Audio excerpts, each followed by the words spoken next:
హైదరాబాద్ కేంద్రీయ విశ్వవిద్యాలయ పరిశోధక విద్యార్థి రోహిత్ ఆత్మహత్యపై నిరసన జ్వాలలు కొనసాగుతున్నాయి.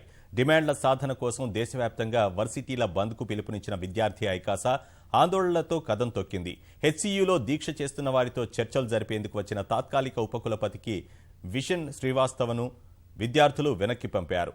సంపూర్ణ న్యాయం జరిగే వరకు పోరాటం కొనసాగిస్తామని ఆమరణ దీక్ష చేపట్టిన విద్యార్థులు స్పష్టం చేస్తున్నారు.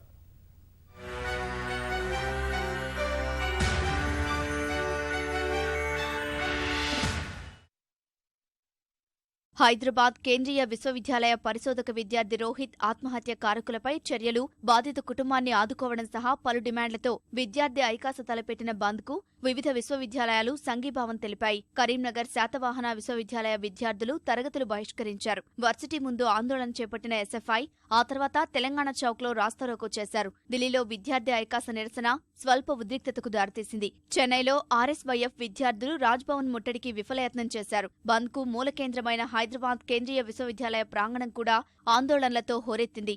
హెచ్సీయూలో ర్యాలీ నిర్వహించిన విద్యార్థులు గ్రంథాలయం, కంప్యూటర్ ల్యాబ్లు మోయించారు. కేంద్ర మంత్రులు బీసీ అప్పారావుకు వ్యతిరేకంగా నినదించారు.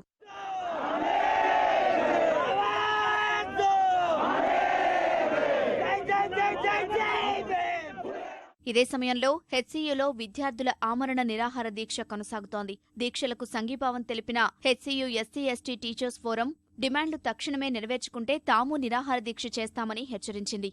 వైస్ ఛాన్సలర్కి అదేవిధంగా ఇంటర్మ్ వైస్ ఛాన్సలర్కి మేము ఒక నోటీస్ ఇచ్చాం.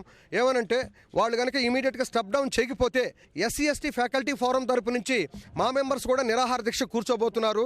మా ఎస్సీ ఎస్టీ ఫ్యాకల్టీ మెంబర్సే కాదు, నాన్ ఎస్సీ కమ్యూనిటీ, ఎస్టీ కమ్యూనిటీకి చెందినటువంటి ఇంకా కొంతమంది మిత్రులు కూడా, ప్రొఫెసర్ సౌమ్య దేశమ్మ, ప్రొఫెసర్ అనుపమ, ఇలాంటి వారు కూడా మాతో కలిసి రావడానికి, నిరాహార దీక్షలో పాల్గొనడానికి వాళ్ళు కూడా సిద్ధంగా ఉన్నారు.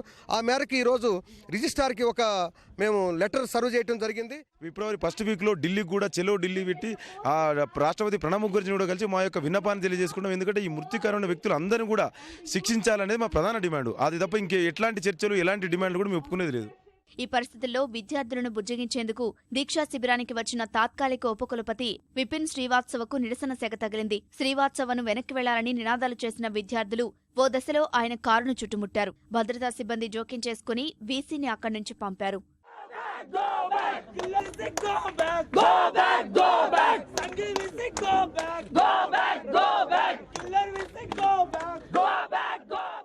అటు రోహిత్ ఆత్మహత్య కారకులపై ఇంతవరకు చర్యలు చేపట్టలేదంటూ కాంగ్రెస్ రాజ్యసభ సభ్యుడు వి హనుమంతరావు ట్యాంక్ బండ్పై ఉన్న అంబేద్కర్ విగ్రహం వద్ద గంటసేపు మౌన దీక్ష చేపట్టారు.